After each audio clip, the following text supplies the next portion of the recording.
As a Salesforce admin, going through the Service Cloud setup can be very ambiguous, or building requirements on the Service Cloud if you're a beginner in Salesforce can be very ambiguous and overwhelming, because I have had an experience like this. In my earlier days as a Salesforce admin, I took on a project that required me to build automations on the Service Cloud, especially the Omni-Channel Flow, which helps users to route cases. And it was a hell of a job because I never had in-depth knowledge of what the Service Cloud is, to think of having the in-depth knowledge of how to route cases using the Omni-Channel Flow. So today in this video, I'm going to be showing you how to route cases using the Omni-Channel Flow. So let's get started.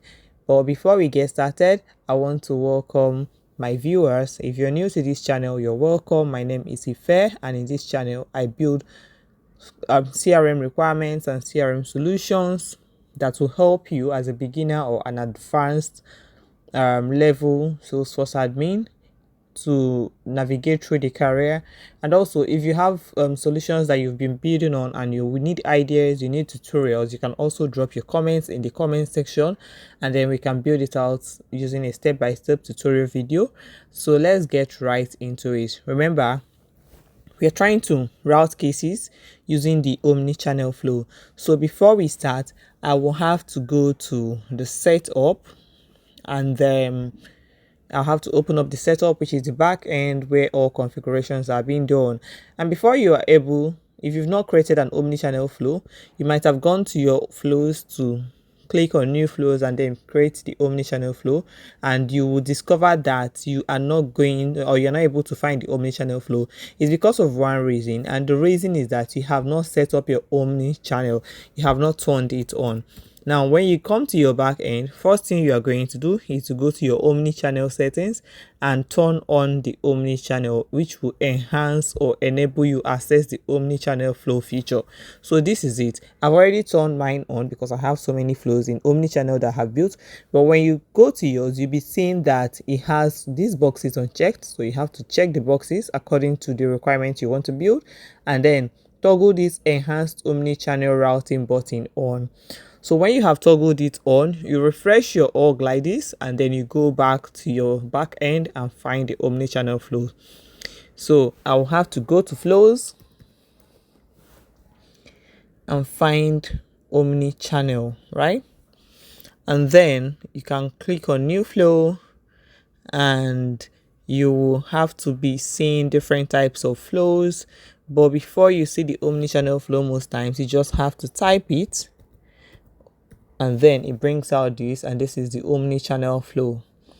Before building this, I like to customize a few things. Most times by default, you just have the messaging as a service channel and the phone as a service channel, but you have to enhance your service channel, or you have to create a service channel for your case if you want to be routing cases to agents.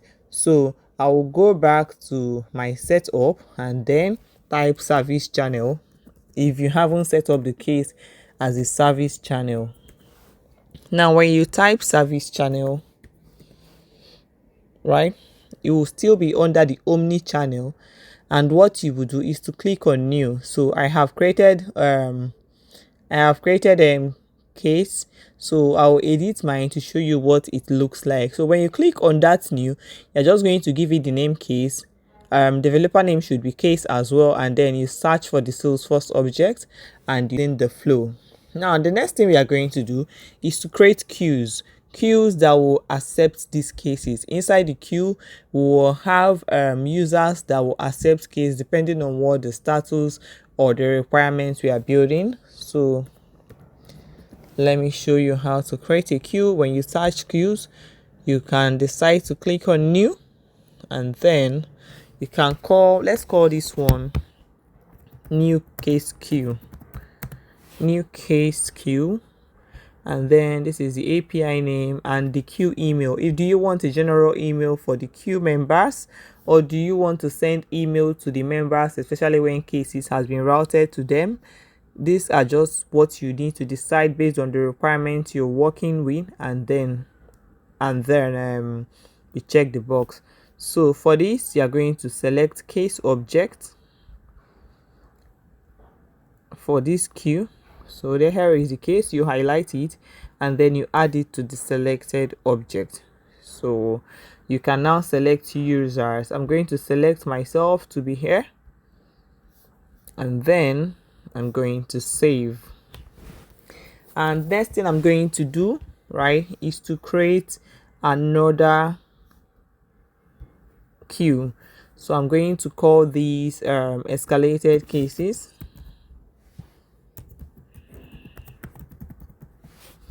Escalated case. So the queue name will still be escalated case.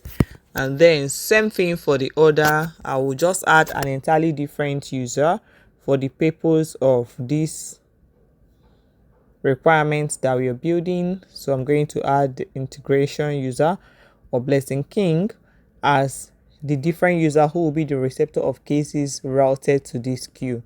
Now that I've created these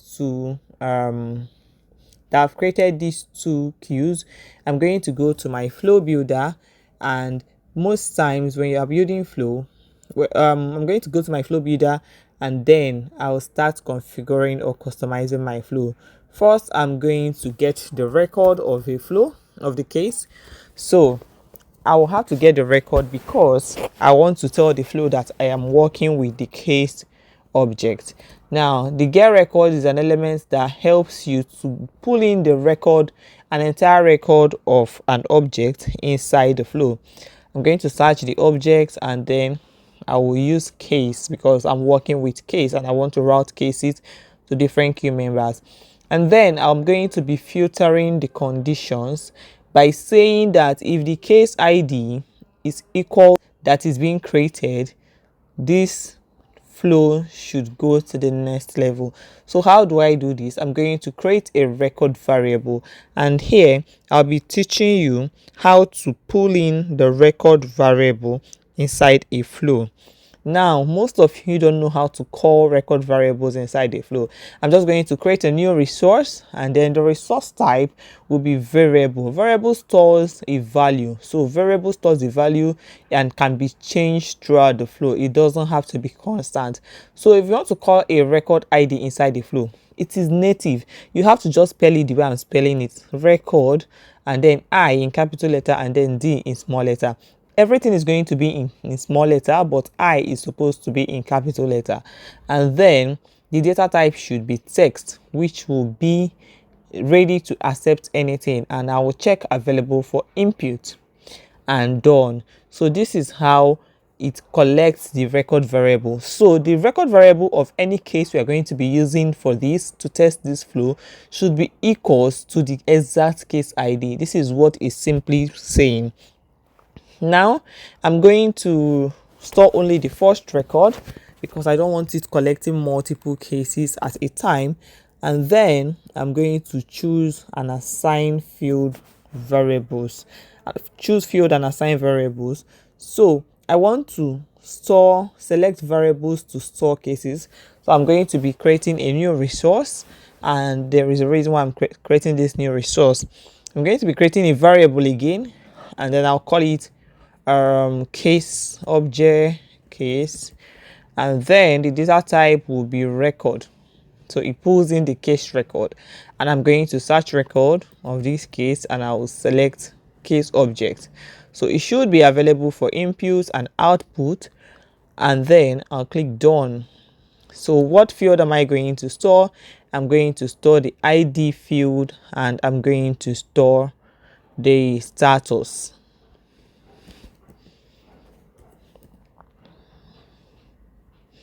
So I'm done here, and next thing I'm going to do is to create a decision element. This decision element will help me to determine whether the case is a new case. It will help me to determine the status of the case, because I'm going to be using the status to determine which queue I'm going to assign this case to.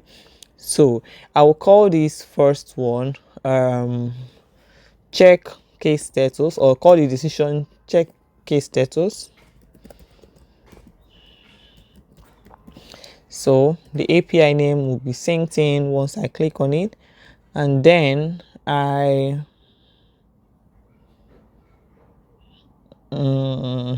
then I will have to give this outcome a name and call it new case,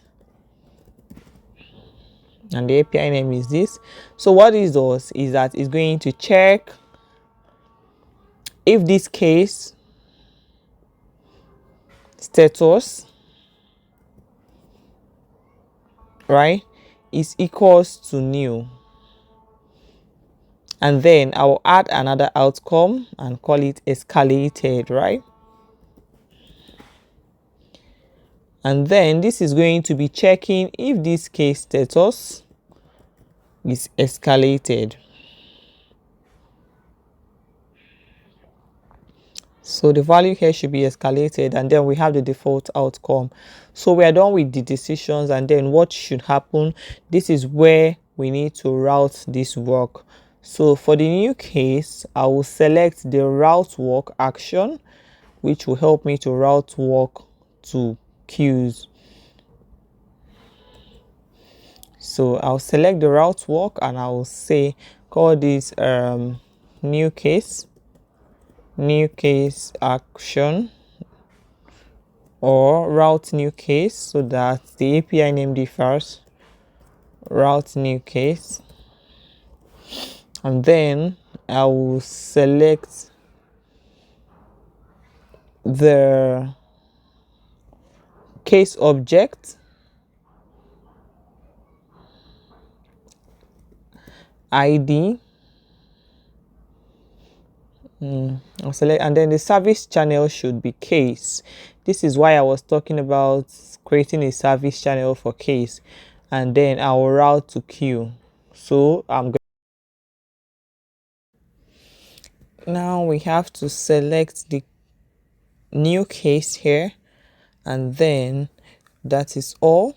So we should be able to do same. We should be able to do same for this. I'm just going to save this and then see what happens. Okay, so we should be able to do this for the next one, which is the escalated case, but instead of doing this, most time I just copy and paste.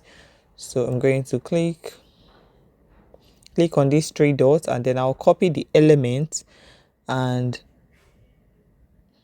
I'll paste the element here. After pasting the element, I will just have to edit. I'll just have to edit the element, since it's going to be doing the same thing but just have little variations. I'm going to edit it, which is to changing the name of the label, and then I'll call this route escalated cases.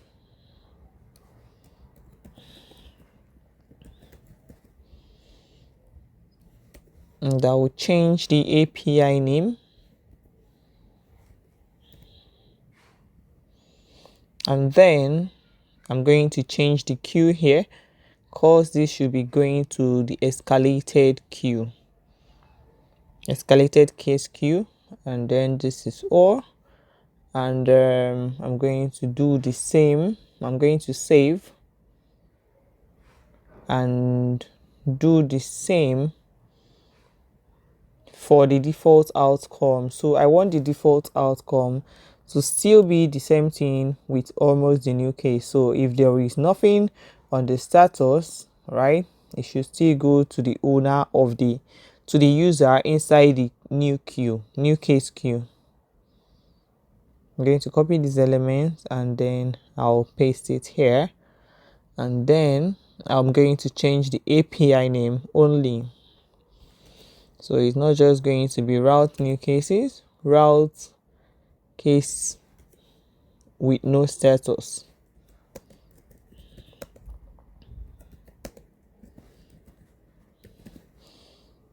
So this is it, and then I will save.